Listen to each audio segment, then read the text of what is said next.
శుభోదయం పిల్లలు. ఈరోజు మరొక పద్యం చెప్పుకుందానా. ధనమదంబు చేత దానవుండైపోయి పేదవాడు పడెడు బాధ గనక కష్టపెట్టువారు కలకాల ముందురా కల్లగాదు రావి కంటి మాట. మళ్ళొకసారి వినండి పిల్లలు. ధనమదంబు చేత దానవుండైపోయి పేదవాడు పడెడు బాధ గనక కష్టపెట్టువారు కలకాల ముందురా కల్లగాదు రావి కంటి మాట. ఈ యొక్క రావి కంటి మాట అని వచ్చింది కాబట్టి ఇది నగ్న సత్యాలు శతకం రావికంటి రామయ్య గుప్త గారు రాశారు ఈ పద్యాన్ని.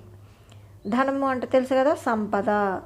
దమ్ము చేత అంటే గర్వం చేత, డబ్బు చేత దానవుండైపోయి రాక్షసుడిగా మారి పేదవాడు అంటే డబ్బు లేనివాడు పడేడు బాధ, డబ్బు లేనివాడు పడే బాధ కనుక లెక్క చేయకుండా కష్టపెట్టువారు అంటే బాధలు పెట్టేవారు. కలకాలము అంటే చాలా కాలము, ఉందురా అంటే ఉంటారా, కలగాదు అంటే ఇది అబద్ధం కాదు నిజమే.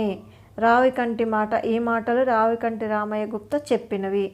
మరి డబ్బు చేత, బాగా డబ్బున్నవాడు గర్వం చేత రాక్షసుడిగా మారి డబ్బు లేని పేదవారిని బాధ పెడతాం, లెక్క చేయకుండా వాళ్ళకు అనేక బాధలు పెడుతుంటే మరి ఆ సుఖం వాళ్ళకి కలకాలం ఉంటుందా?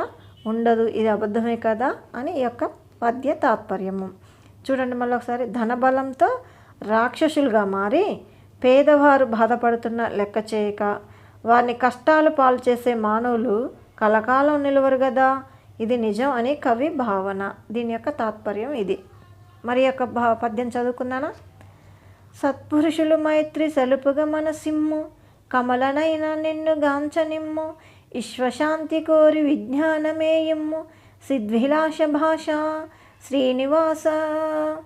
మరొకసారి చూడండి పిల్లలు. సత్పురుషుల మైత్రి సలుపగా మనసిమ్ము కమలనైనా నిన్ను గాంచనిమ్ము విశ్వశాంతి కోరి విజ్ఞానమేయమ్ము సిద్విలాష భాష శ్రీనివాస. ఈ యొక్క సిద్విలాష భాష శ్రీనివాస అనేది పద్యం యొక్క మకుటం. ఇది శ్రీ శ్రీనివాస బొమ్మల శతకంలో నుండి తీసుకోవడం జరిగింది. దీన్ని రచించింది డాక్టర్ ఆడపు చంద్రమౌళి గారు. మరి శ్రీనివాస అంటే ఓ శ్రీనివాస అని అర్థం. సిద్విలాష భాష అంటే జ్ఞాన విలాసం చేత ప్రకాశించేవాడు ఓ శ్రీనివాస. సత్పురుషులు సత్ ప్లస్ పురుషులు, సత్పురుషులు మంచివారితో అని అర్థము. మైత్రి అంటే స్నేహము అని అర్థము. సలుపగా అంటే చేయునట్టి. మనసిమ్ము, మనసు ప్లస్ ఇమ్ము, మనసిమ్ము అంటే మంచి మనసును ఇమ్ము అని శ్రీనివాసుని ఏడుకుంటుండ్రు. కమలనైన అంటే కమలాల వంటి కన్నులు గలవాడా. నిన్ను నిన్ను కాంచనిమ్ము అంటే కనులార చూడనివి. విశ్వశాంతి, విశ్వం అంటే ప్రపంచం కదా, ప్రపంచ శాంతిని కోరునట్టి. విజ్ఞానమే, విశేషమైన జ్ఞానాన్ని ఇమ్ము నాకు ఇవ్వాల్సిందిగా కోరుకుంటున్నాను శ్రీనివాసుని ఏరుకుంటుండు ఇక్కడ. చూడండి.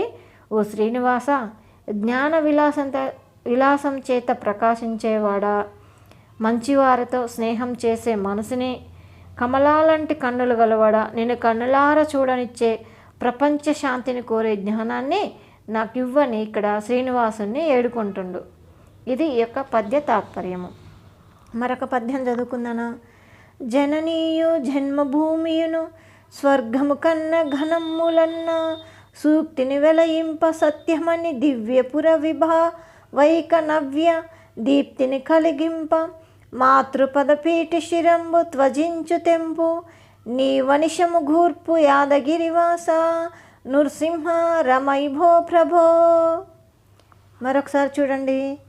జననీయు జన్మభూమియును స్వర్గము కన్న ఘనములన్న సూక్తిని వెలయింప సత్యమని దివ్యపుర విభైక నవ్యదీప్తిని కలిగింప మాతృపద పీటి శిరంబు త్వజించు తెంపు నీ వనిషము గూర్పు యాదగిరివాస నృసింహ రమయిభో ప్రభో. ఈ యొక్క లాస్ట్ లైను శ్రీ యాదగిరి లక్ష్మీ నృసింహ శతకంలోని ఈ పద్యము. దీన్ని దూపాటి సంపత్ కుమారాచార్య గారు రచించారు. ఈ యొక్క యాదగిరివాస నృసింహ రమయిభో ప్రభు అనే చివరి లైను ఈ పద్యంలోనే మకుటము.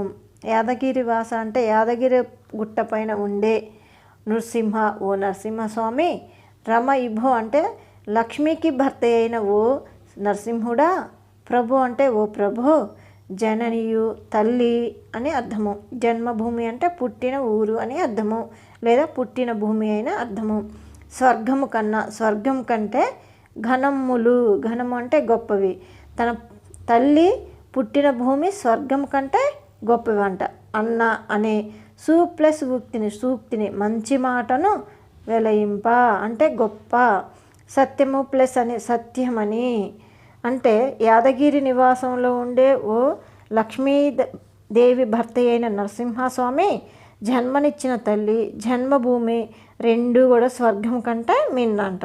ఈ సూక్తి నిజమని చెప్పటానికి దివ్యమైన ప్రాచీన వైభవాన్ని నూతన కాంతులతో నిరంతరం వెలిగించడానికి తల్లి పాదపీఠం మీద తల ఉంచి ప్రాణాలు విడిచే తెగును నాకు ప్రసాదించు స్వామి అని ఇక్కడ నరసింహస్వామిని అడిగి వేడుకుంటుండు. ఇది ఈ యొక్క పద్యభావము. ఓకేనా పిల్లలు, అర్థమైంది కదా?